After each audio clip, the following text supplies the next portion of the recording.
Sosok penipu penyanyi, Waktuku Kecil, yang beri bayaran 10 juta rupiah hasil syuting di TV. Nasib Bunda Dordor ditipu rekan sendiri perihal honor pekerjaan tengah menjadi perbincangan. Sosok yang menipu Bunda Dordor pun turut disorot. Diketahui Bunda Dordor yang memiliki nama asli Susilawati ini menangis di hadapan awak media karena ditipu oleh TikToker berinisial BT. Adapun dugaan penipuan tersebut diakui Susilawati ia dapatkan setelah viral. Selama ini diungkap Susilawati, ia selalu diatur oleh TikToker BT selama mengisi tayangan televisi usai viral di media sosial. Dikutip dari Tribun Bogor, Jumat, 24 Januari 2025, sosok yang paling jadi sorotan dan ramai dituding sebagai BT adalah TikToker Abang Taun alias Bang Taun. Dugaan itu terlihat dari akun TikToker Bang Taun yang ramai digeruduk warganet.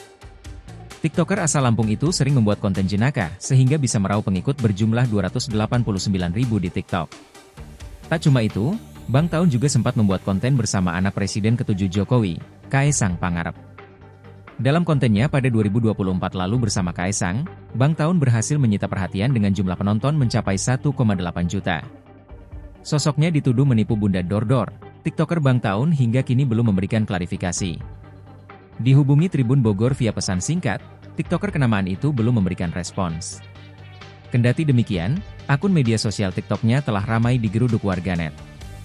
Halayak di media sosial ramai menyentil Bang Taun terkait dengan kasus Susilawati yang meminta tanggung jawab perihal honor.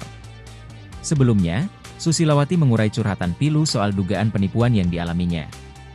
Wanita yang akrab disapa Bunda Dordor itu menangis setelah menyadari dirinya tidak mendapatkan honor yang pantas setelah viral. Tiap hari warawiri di televisi, Bunda Dordor mengaku cuma mendapat bayaran 15 juta rupiah. Awalnya Bunda Dordor bersyukur diberi bayaran belasan juta setelah syuting di banyak program televisi. Namun belakangan ia sadar bahwa seharusnya honornya lebih tinggi. Karenanya, Bunda Dordor pun meminta pertanggungjawaban TikToker yang membawanya ke Jakarta, yakni TikTokers berinisial BT. Selalu diarahkan dan diurus oleh BT selama di Jakarta, Susilawati mengurai ketidakadilan yang ia dapatkan. Yakni perihal bayaran yang menurut Susilawati tak sesuai untuknya. Atas kasus tersebut, Susilawati pun menuntut BT untuk klarifikasi dan mengembalikan haknya.